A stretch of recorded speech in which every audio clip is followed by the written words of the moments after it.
아멘. 여러분이 영적으로 무너지면요, 하나님의 자존심이 무너지는 겁니다. 오늘 예배를 통해서 하나님의 영광이 온 천하 만민에게 우리를 통하여 증거되는 그런 예배가 되기를 축원합니다. 오늘은 보시다시피 맥주 감사 주일입니다. 맥주절이라고 하기도 하고 또 칠칠절이라고도 하고, 그리고 우리가 잘 알고 있는 오순절이라고도 하는 날인데요. 특별히 오순절은 마가다락방에 120명의 제자들이 모였습니다.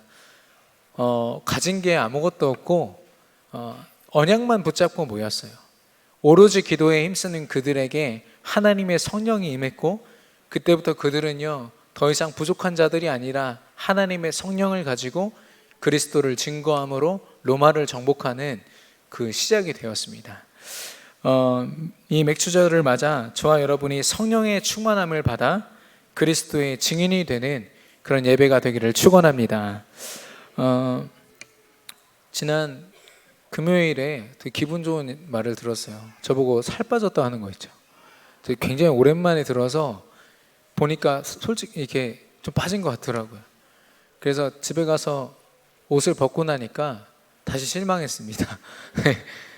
얼굴이 먼저 빠지는 게 이제 이게 저의 함정이에요. 진짜는 이제 이 옆구리에 다 있거든요. 그래가지고 집에 가서 회개하고 제대로 운동을 지금 또 시작을 했습니다.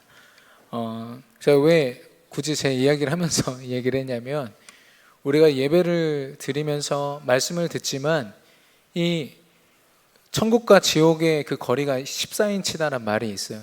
그 말은 뭐냐면, 우리가 정말 하나님의 천국을 누리려면 우리가 믿어야 되는데 이 14인치 위에 있는 머리에서 가슴으로 내려오지가 않는 거예요. 하나님이 주신 말씀이 정말 우리 가슴으로 믿어지고 우리 삶 속에 실제로 적용되는 능력의 말씀이 되기를 축원합니다.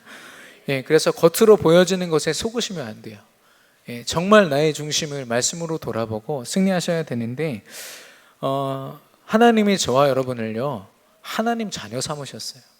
요한복음 1장 12절에 영접하는 자 곧 그 이름 예수 그리스도의 이름을 믿는 자는 하나님의 자녀가 되는 권세를 주셨다라고 했거든요. 이 권세를 왜 주셨을까요?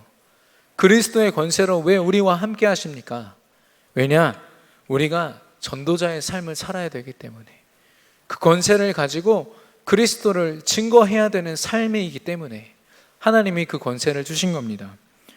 그리고 하나님은요, 이 권세를 증인으로서 감당한 모든 사람들을 보면서 그것이 참 성공이다, 참된 승리다, 참 인생이다, 이렇게 말씀하고 계십니다. 여러분이 생각하는 참된 승리, 참된 인생은 어떤 모습입니까? 혹시 육신적인 것, 어떤 경제적인 것, 또 내 인생에서 어떤 성취한 것을 목표로 삼으시고 계시다면 사실 그거는 우리의 부업입니다. 진짜 주업은 세계 복음화거든요. 여러분 셀피라고 아십니까? 셀피. 이게 요즘 나온 단어라서 잘 모르실 겁니다. 그 셀피가 뭐냐면 자기 그 카메라로 자기 스스로를 찍는 걸 이야기하는 겁니다. 우리가 셀카라고도 얘기를 하죠. 근데 이제 기술이 발전하니까 셀카 봉도 생기고 막 그러지 않습니까? 근데 그 기술 발전과 함께 또 증가한 게 뭐냐면, 그 셀카 찍다가 죽는 사람들이 많아졌어요. 왜 그랬냐면 점점 더 자기의 어떤 멋진 모습을 위해서 막 벼랑 끝에서 찍다가 떨어져 죽고, 찻길에서 찍다가 차에 치여서 죽고, 온갖 위험한 곳에 자기를 멋지게 표현하려고 하다가 그런 이렇게 비극적인 사건이 일어나고, 무려 지금 한 6년 동안 259명이 죽었대요. 사실 이렇게요, 인간은요, 나 자신을 드러내고 싶어 합니다. 근데 이게 인간의 원래 주어진 사명이 아니에요. 하나님이 처음에 인간을 형상대로 창조하실 때는요, 그 권세, 권능을 가지고 모든 온 땅을 다스리면서 하나님을 드러내라고 창조되었거든요. 아니, 이런 조그마한 물건 하나도 목적이 있어서 창조됐습니다. 마찬가지로 우리 인간도요, 창조될 때 하나님을 드러내라고 창조되었거든요. 근데요, 그 본분을 잊은 채 나를 드러내기 위해서 산다면 정말 중요한 축복들을 다 놓치고 사는 거겠죠. 오늘 본문에 보니까 다윗이 사무엘 선지자에게 축복을 받고 이 앞으로 이스라엘의 왕이 될 것이라는 그런 말씀을 받고 이제는 본격적으로 이 다윗의 삶이 이 누리고 있던 언약을 가지고 모든 현장에 하나님을 드러내는 증인의 삶의 시작이 되었습니다. 오늘 증인의 삶을 살았던 다윗의 일생을 통해서 저와 여러분이 참된 증인 되기를 결단하는 저와 여러분이 되기를 축원합니다. 이 본론에서요, 우리가 다윗의 일생을 볼 겁니다. 저와 여러분에게도 일생이죠. 다시 산다면 참 잘 살 수 있을 텐데 이런 고백을 많이 합니다만은 아쉽게도 저와 여러분에게는요 단 일생밖에 없습니다. 언약을 하나님으로부터 은혜로 허락받은 저와 여러분이 우리의 일생을 어떻게 살아야 될까요? 확인하기를 바라는데요. 그런 의미에서 이제 다윗의 하루를 보기 원합니다. 다윗이 하루 동안 어떻게 살았을까? 한마디로 요약을 하면 다윗은 기도로서 하나님이 주신 언약을 모든 삶의 전반에 누렸습니다. 어떤 재미있는 얘기가 하나 있더라고요. 어떤 랩런트 한 명이 그 고등학교 3학년인데 모의고사를 볼 때마다 점수가 너무 낮게 나오는 거예요. 왜 이렇게 점수가 낮냐? 그래서 자기 할머니가 어떻게 기도하시는지 한번 봤어요. 그랬더니 할머니가 뭐라고 기도하시냐면 우리 손주가 수능시험에 100점 맞게 해주세요. 이렇게 기도하는 겁니다. 왜냐? 수능시험은 420점 만점이거든요. 거기서 100점이면 거의 꼴등에 가깝습니다. 할머니가 지금 중요한 기도해야 될 제목을 놓치고 기도하는 바람에 손주가 손해보게 된 거죠. 우스갯소리로 한 얘기지만 우리의 기도를 점검하라는 얘기입니다. 우리의 기도가 정말 언약을 누리는 기도입니까? 아니면 내 소원과 내가 원하는 것을 두고 기도하는 기도입니까? 다윗의 그 새벽 아침의 기도는요, 시편 5편 1절에서 7절을 보니까 1절에서 고백합니다. 여호와여 나의 말에 귀를 기울이사 나의 심정을 헤아려 주소서. 이렇게 고백을 하는데요, 이 말을 원어로 풀어서 다시 해석해 보면 나의 집중된 이 마음을 하나님 받으소서, 이런 고백입니다. 다윗이 무엇에 집중되어 있을까요? 바로 하나님이 주신 언약이었습니다. 이때는 예수님이 아직 안 오신 구약시대잖아요. 그래서 창세기 3장 15절에 여자의 후손이 오셔서 모든 문제를 해결하시고 특별히 사단의 머리를 박살낼 것이다. 이 언약을요 다윗이 굳게 붙잡고 거기에 집중한 겁니다. 그리고 2절부터 7절까지의 다윗의 고백을 보면요, 계속 주여, 주님, 하나님을 주라고 고백하고 있습니다. 다윗은 하루의 시작 속에 하나님이 주신 언약에 집중하면서 이 오늘 하루의 주인 되신 하나님, 그리고 내 인생의 주인 되시며 주관자 되신 하나님을 높인 겁니다. 그래서 이 기도는요, 영적으로 볼 때는 최고의 자리로 다윗이 세워지는 영적인 탑의 그런 응답을 누리는 기도였습니다. 그렇게 다윗은 아침에 기도를 시작했고요. 그리고 이제 맡겨진 일들을 감당하는데 우리가 지금 나누고 있는 다윗의 하루는 목동 다윗의 하루입니다. 시편 78편 70절에서 72절에서 2절에 그 다윗의 삶을 잘 설명하고 있는데요, 마음의 완전함과 손의 능숙함으로 살았다고 했습니다. 마음의 완전한 것은 인간은 스스로 절대로 완전해질 수 없잖아요. 하나님이 함께 하셨다라는 겁니다. 완전하신 하나님이 동행하셨다라는 거죠. 그것과 함께 손의 능숙함, 다윗에게 주어진 모든 일에 다윗은 하나님이 맡기신 일인 줄 알고 최선을 다했습니다. 세상이 말하는 그런 열심, 최선을 다하는 그런 거 말고요, 나의 유익과 내 목표를 향한 게 아니라 하나님 소원을 마음에 품고 최선을 다한 겁니다. 그래서 다윗에게 맡겨진 일이 뭐였죠? 목동 일을 하기 위해서 꼭 필요한 게 뭐였냐면 돌팔매질이었어요. 이 가죽 이렇게 긴 끈에다가요 돌을 매달아서 돌리다가 그 원심력을 이용해서 던지는 겁니다. 별거 아닌 것 같지만 거의 총알과 같은 수준으로 그 파괴력이 있다라고 해요. 근데 다윗은 이걸 그냥 소홀히 할 수 없었습니다. 왜냐하면 하나님이 맡기신 이 어린 양들을 목동으로서 지켜야 됐거든요. 그래서 최선을 다해서 이 일을 했고, 수많은 사자와 곰 같은 그런 맹수들을 상대하면서 양 한 마리를 지키기 위해서 최선을 다했습니다. 사실 그 목동이라는 일은요, 다윗이 8형제 중에 막내거든요. 가장 하찮은 일을 맡긴 거죠. 그 정도로 별 볼 일 없고 사람들이 볼 때 볼품 없어 보이는 그런 일이지만, 다윗은 하나님이 맡기신 일이기 때문에 최선을 다한 겁니다. 뿐만 아니라 다윗은 찬양할 때 수금을 탔다고 했거든요. 지금으로 말하면 끈달린 기타랑 비슷한 악기입니다. 그래서 그 악기를 연주하면서 하나님 앞에 찬양했습니다. 그리고 틈날 때마다 하나님을 향한 이 고백을 시로 만들었어요. 여러분이 보고 계신 이 시편 150편 중에 70여 편을 다윗이 썼습니다. 그렇게요, 하나님을 향한 믿음의 고백을 작품으로 남기는 일을 했어요.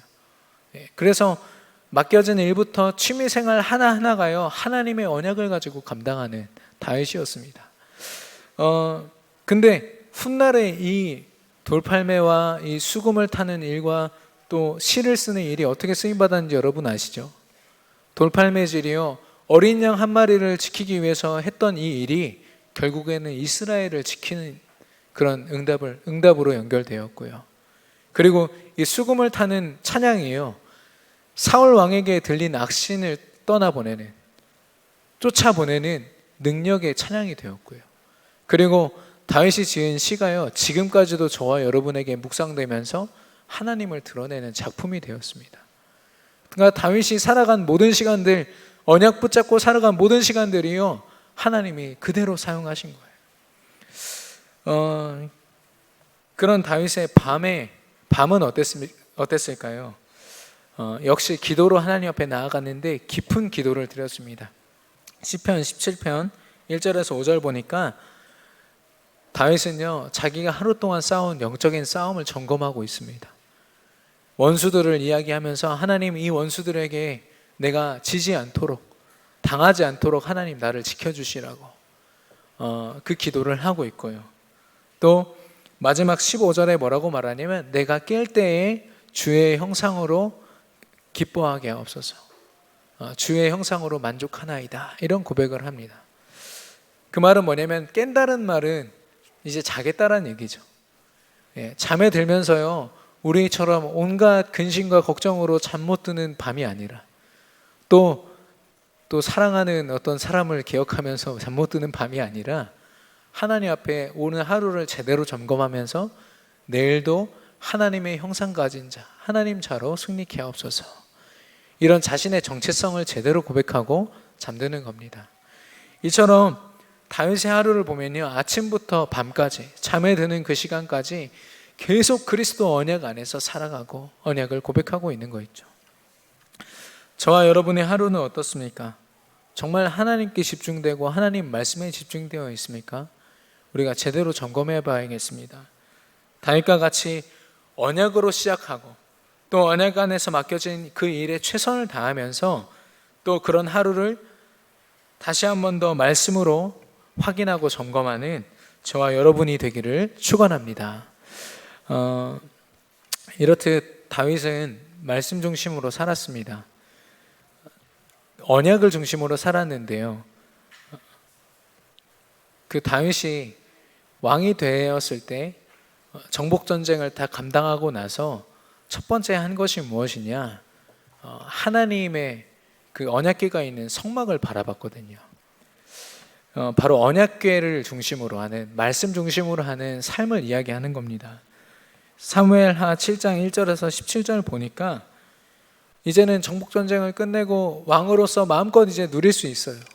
피곤하게 하던 전쟁이 드디어 그쳤기 때문에 마음껏 즐길 수 있는 그때에 하나님의 그 언약궤가 천막에 있는 걸 보았습니다. 아, 나는 백향목의 이 어마어마한 의리리한 성전에, 궁에 있는데 하나님의 언약궤가 저런 천막에 있구나.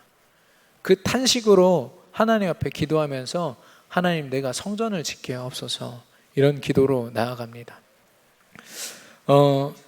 물론 다윗의 때에 하나님이 성전 건축을 허락하지 않으세요. 대신에 약속하십니다. 네 다음 왕 때에 내가 성전 건축을 허락하겠다.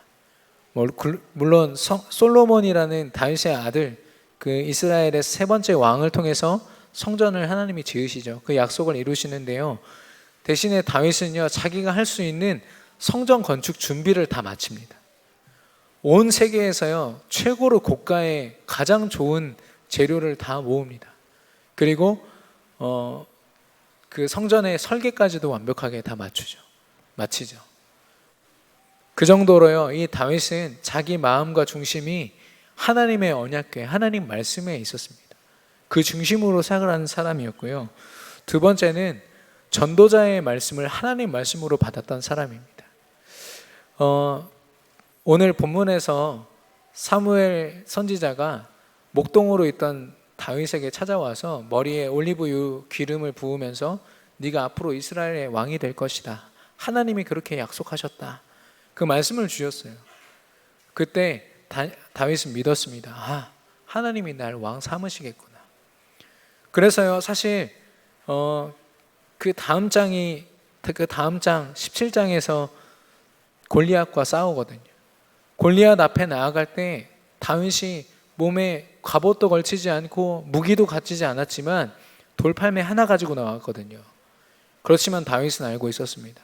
하나님이 나를 왕으로 삼으실 것이다. 이미 이 전쟁은 승리했다. 이미 승리를 외치면서 나간 겁니다. 할 수도 있고 못할 수도 있다가 아닙니다. 완전 승리를 외치면서 나아간 것이죠. 왜냐? 그 선지자 사무엘을 통해서 주신 그 말씀이 하나님 말씀이었기 때문에. 그리고 두 번째로 다니엘의 일생일대 실수 중에 하나가 바세바 사건입니다. 다니엘의 충성된 장군이 있었어요. 우리아라는 장군인데 그 안에 바세바의 아름다움을 어느 날 다윗이 보게 됩니다. 그래서 하면 안 되는 일을 했어요. 그래서 그 바세바를 임신을 시키거든요. 근데 그때 다윗이 하나님 앞에 기도하며 나아갔으면 될 것을 자기 방법을 동원합니다. 어떻게든 임신한 걸 무마시키려고 전쟁터에 있는 그 우리아라는 장군을 불러내서 집으로 보내요. 그러면은 내가 임신한 게 아니라 당신을 통해서 임신한 것처럼 그렇게 속이려고. 근데 이 우리아가요, 얼마나 충성된 장군인지 집에 들어가지를 않는 거예요. 아무리 가라고 해도 들어가질 않으니까 다윗이 어쩔 수 없이 이제 가장 험악한 그런 전쟁터에 이 우리아라는 장군을 보내서 죽게 만듭니다. 어마어마한 죄를 지은 거죠, 하나님 앞에요. 그것도 자기만의 어떤 방법을 가지고 이 위기를 모면해 보려고 자기 방법을 쓰다가 결국에는 실패한 겁니다. 그때 하나님이 모르셨을까요? 다 아신 하나님께서 나단이라는 선지자를 보내셔가지고 다윗을 꾸짖으십니다. 책망하세요. 다윗의 죄를 물으시고 혼내시거든요. 근데 구약에 있는 많은 왕들이요, 하나님을 제대로 믿지 않았던 이스라엘의 왕들이요, 선지자들의 경고의 메시지, 하나님의 말씀으로 받지 않으니까 선지자를 오히려 막 때려요. 매질을 하고 선지자를 옥에 가둡니다. 감히 왕한테 일개 선지자가 와서 이런 말을 할 수가 있냐. 그런 사람들이 있는데 다윗은 그렇지 않았습니다. 나단 선지자가 와서 따끔하게 하는 그 말이요, 하나님 음성으로 들린 겁니다. 그래서 비록 실수하고 정말 지울 수 없는 그런 죄를 졌지만 그 죄를 가지고 하나님 앞에 나아가서 회개합니다. 내가 여호와께 죄를 범하였나이다, 나를 용서하옵소서. 그때 하나님이 용서하시거든요. 이렇듯 다윗은요, 하나님이 선지자를 통해서 주신 말씀을 하나님의 음성으로 받았습니다.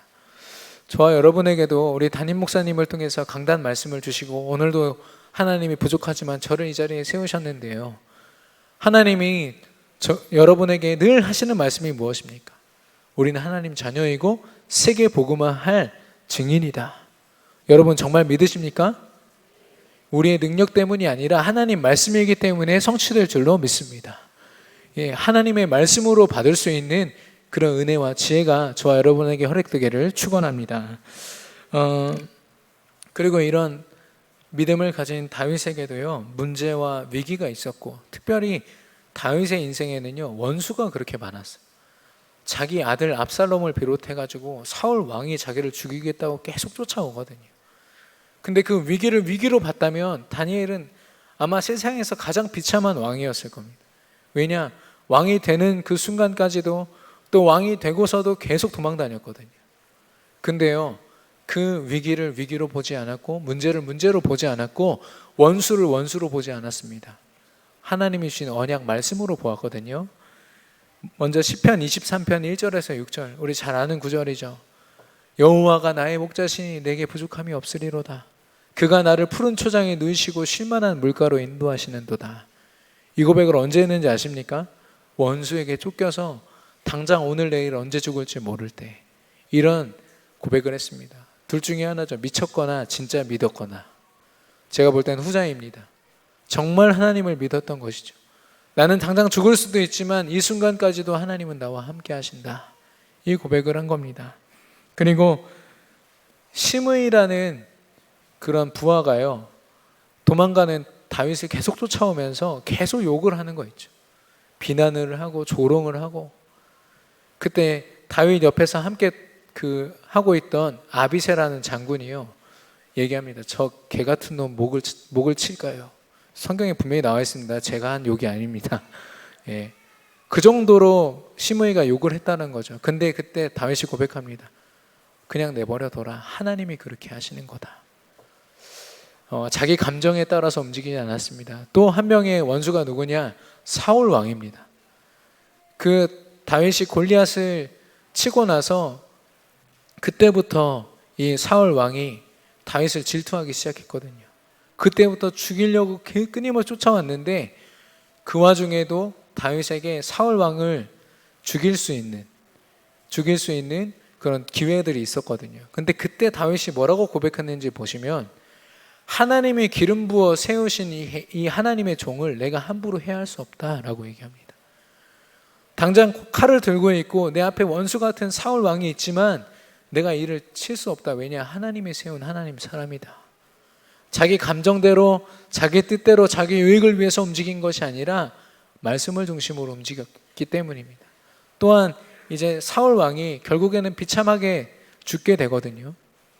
비참하게 죽었을 때 사실 다윗은 원수가 죽었기 때문에 기뻐해도 되잖아요. 근데 누구보다도 그 장례식에 참여해가지고요, 장례 예배에 참여해서 누구보다도 크게 슬퍼하고 울었습니다. 하나님이 기름 부어 세우신 종이 죽었구나, 이렇게 고백하면서요. 원수가 아니라 하나님 말씀으로 본 것이죠. 이렇게요, 다윗은요, 언약궤 중심으로 말씀을 따라갔고, 선지자를 통해서 주신 말씀을 하나님의 음성으로 들었고, 주어지는 모든 사건, 위기, 문제까지도 하나님 말씀 중심으로, 그 관점으로 보았습니다.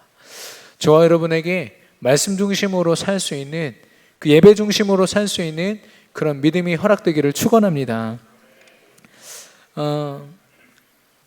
그런 다윗에게 하나님은 굉장한 응답을 허락하셨는데요, 우리가 많은 분들이 다윗이 받은 큰 응답은 왕이 된 거야, 이렇게 얘기를 하십니다. 근데 다윗이 한 일들을 보니까요, 왕은 과정일 뿐이고 더 중요한 일들이 응답으로 남아있더라고요. 함께 나누기를 원하는데요, 첫 번째는 증인이 되었던 것입니다. 어떤 증인이냐? 하나님의 승리를 외치는 증인이 되었습니다. 사무엘상 16장 23절에 보니까 사울 왕이 귀신에 들렸어요. 악신에 들렸는데, 그때 다윗이 그 앞에 불려가서 자기가 평소에 목동 다윗으로 하나님을 찬양하던 그 수금을 타면서 찬양했을 때 악신이 떠나갔다고 했습니다. 내가 평소에 하나님을 고백하는 이 고백 때문에 사단이 꺾이는구나. 이미 소년 다윗은 이걸 확인했거든요. 그 믿음을 가지고 사무엘상 17장 45절에 보니까 골리앗 앞에 선 겁니다.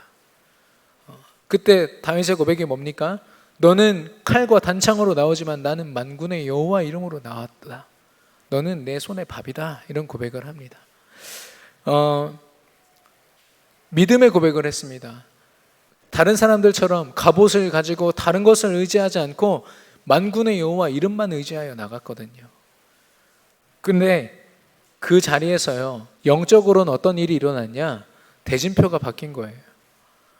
키 작은 다윗이 키가 3m나 되는 골리앗을 상대한 것이 아니라 하나님과 골리앗의 싸움이 된 겁니다. 하나님과 골리앗이 우상 숭배하는 다곤 신과의 싸움이 됐고요. 또 그 다곤 신의 힘을 가지고 세계를 지배하려고 했던 블레셋이라는 엄청난 강대국과 하나님의 싸움이 된 겁니다. 근데 이게 하나님이 싸워서 이길 수도 있고 질 수도 있고 이런 싸움입니까? 승리할 수밖에 없다라는 것을 다윗이 보여준 겁니다. 거기 보면은 이스라엘 백성들 다 하나님 백성이잖아요. 사울 왕도 하나님이 세우신 사람입니다. 근데요, 아무도 나서지도 못했어요. 하나님을 조롱하고 하나님을 욕하는데도 불구하고요, 골리앗 앞에 아무도 서지 못하는 그때 다윗이 선 겁니다. 다윗이 골리앗의 목을 쳤을 때 이 믿음을 가진 이스라엘 백성들이요, 블레셋을 전멸시켰다고 했거든요. 믿음을 가지고 앞에 선 한 사람, 승리를 외치는 한 사람을 하나님이 다윗과 같이 승리의 주인공으로 쓰실 줄로 믿습니다. 저와 여러분이 그런 응답을 누려야겠습니다. 왜냐하면 많은 사람들이 이 잘못된 종교 생활 그리고 사이비 이단에 빠져서 속고 있거든요. 어떤 일화가 있는데, 어떤 사람이 등산을 하다가 갑자기 배가 아픈 겁니다. 그걸 이제 전문 용어로 급동이라고 합니다. 급동. 급하게 똥이 마려운. 죄송합니다, 예배 시간에. 근데 이 사람이 그래서 그 등산길에 바로 옆에다가 아무도 없으니까 거기다 볼일을 본 거죠. 근데 하고 나니까 시원하긴 한데 너무 지저분한 거예요. 그래서 이게 돌로 이렇게 덮어놨습니다. 그러고 좀 어느 정도 시간이 지나고 그때 생각이 나서 가보니까 거기에 돌이 이렇게 쌓여져 있는 거예요. 그 앞에서 한 사람이 이렇게 빌고 있는 거 있죠. 네. 뭔지 아시죠, 여러분? 등산 가보신 분들은 아시겠지만 뭔지 모르는 어떤 신에게, 산 신에게 이렇게 비는 거죠. 그걸 보면서 그 사람이 너무 미안해가지고 숨어 있다가 그 탑을 빨리 무너뜨렸다, 이런 일화가 있습니다만은 그 사람이 그러더라고요. 너무 그 의미 없는 짓이 아니냐, 이런 고백을 하는데 맞다 싶더라고요. 종교 생활하는 것은요, 그리고 종교 생활하면서 어떠한 응답을 받는다 해도요, 그 시간은 의미 없는 시간을 넘어서 사단에게 완전 사로잡히는 시간입니다. 하나님이 우리 교회를 이 자리에 세우신 이유가 분명히 있거든요. 여기서 몇백 미터만 걸어가면 통일교가 있습니다. 그리고 조금 더 가면 SGI 본부가 있어요. 회사가 있습니다. 남묘 호랭개교죠. 그리고 여러분 아시다시피 용문역 근처에 신천지가 있고, 그리고 롯데백화점 뒤에 여호와 증인 왕국이 있습니다. 여러분 아십니까? 그리고 이 주변에 30여 개가 되는 이 무속인 굿당이 있어요. 물론 우리 교회가 세워지면서 많은 무당들이 이 지역을 떠나갔지만 여전히 그 종교 생활과 잘못된 사단을 섬기는 문화가 여전히 있습니다. 그 속에서 우리가 승리를 외치지 않으면요, 아무도 외칠 수가 없어요. 하나님이 우리에게 언약을 주시면서 증인이 되라고 하셨습니다. 예수 그리스도로만 당신이 생명을 얻을 수 있습니다. 이만이나 다른 이상한 교주나 다른 것을 믿는 게 아니라 성경에서 분명히 말씀하신 예수가 그리스도라는 언약으로만 당신이 살고 승리할 수 있습니다. 저와 여러분이 이 일의 증인이 되기를 축원합니다. 그리고 이제 다윗이 주변 나라들을 정복해 나갑니다. 정복 전쟁을 해서 블레셋을 비롯한 소바, 아람, 암몬, 아말렉, 그리고 에돔, 이런 나라들을 하나씩 정복해 가는데요, 다른 나라의 왕들처럼 내가 부를 취하기 위해서, 약탈하기 위해서 전쟁한 게 아닙니다.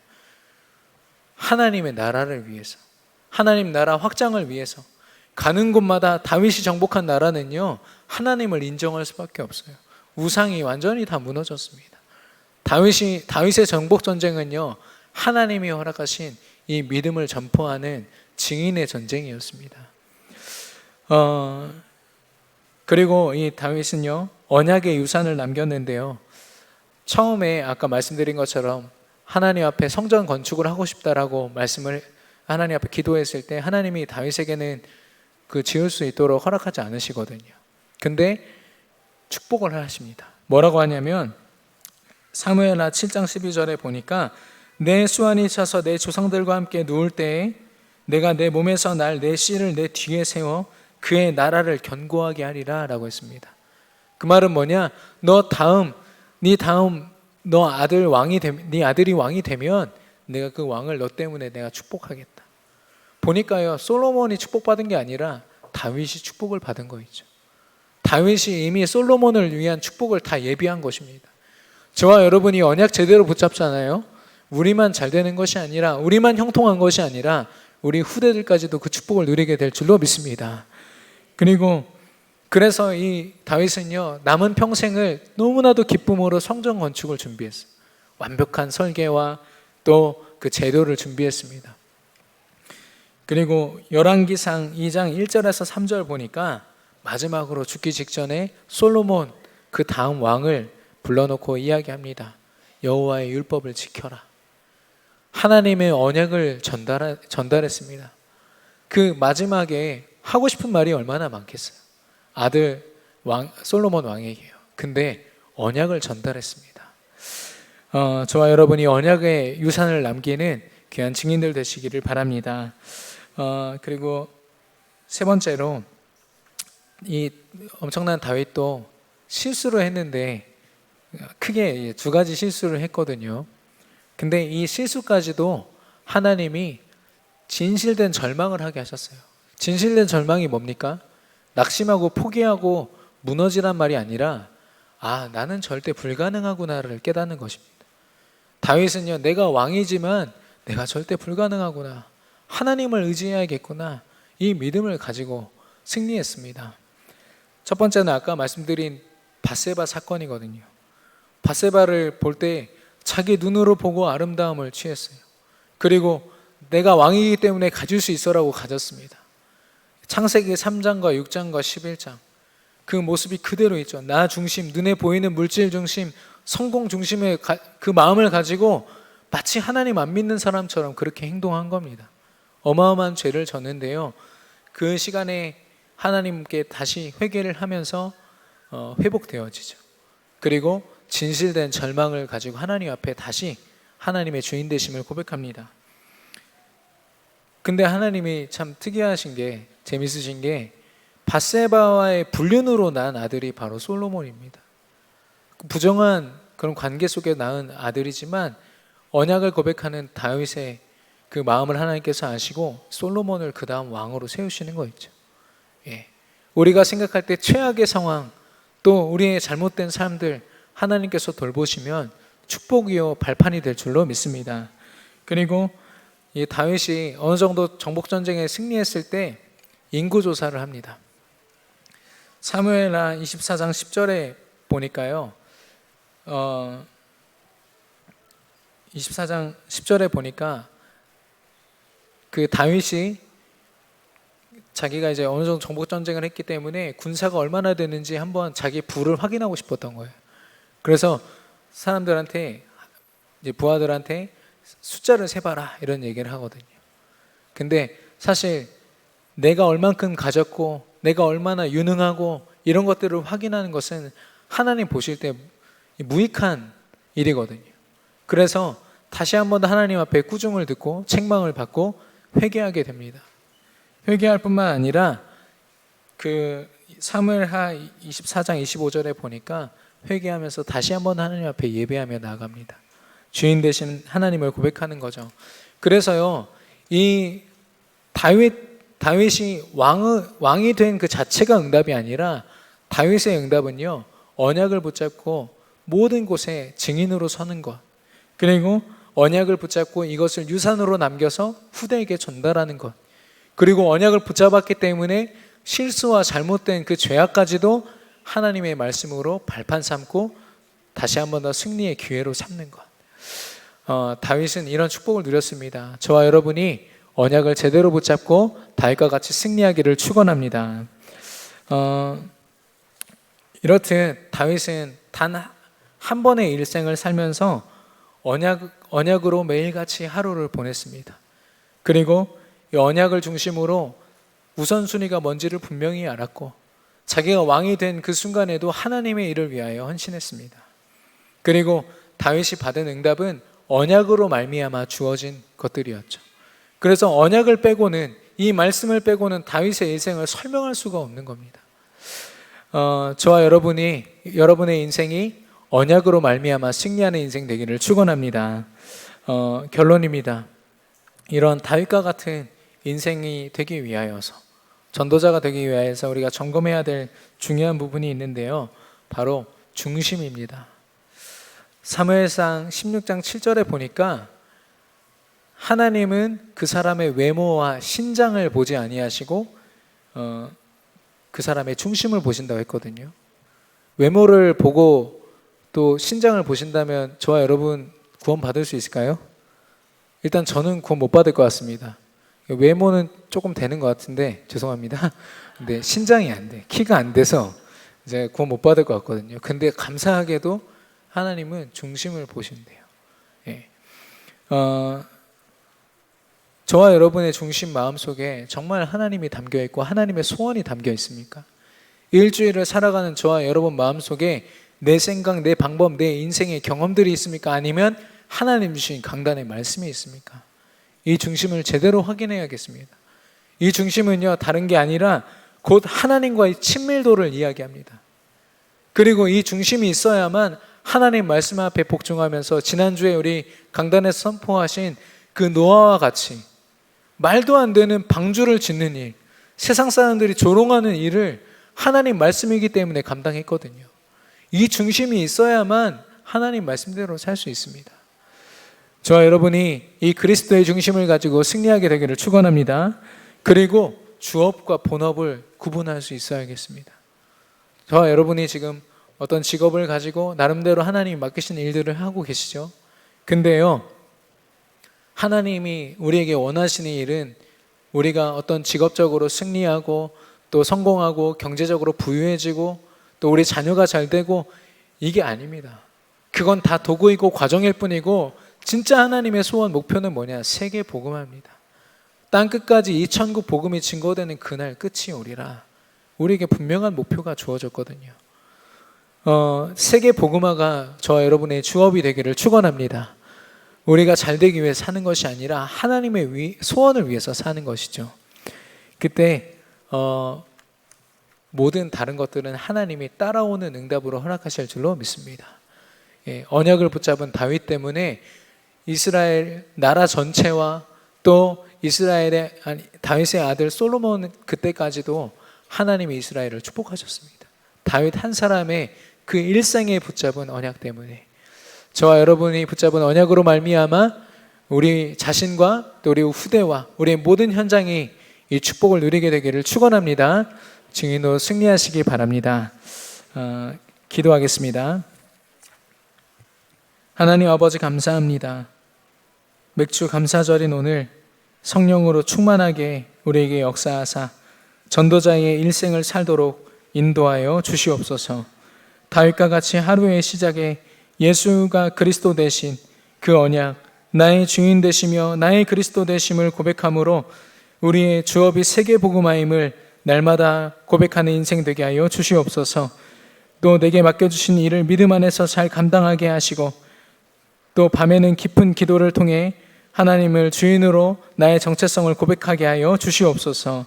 하나님의 말씀이 우리의 중심이 되어 그것으로 모든 문제, 사건, 사람을 보게 하옵소서. 하나님의 승리를 선포하는 증인으로 서며 언약의 유산을 남기고 우리의 과거와 실수까지도 하나님의 완전한 언약을 고백하는 응답의 발판 삼아 주시옵소서. 우리를 증인 삼으신 예수 그리스도 이름으로 기도드렸습니다. 아멘.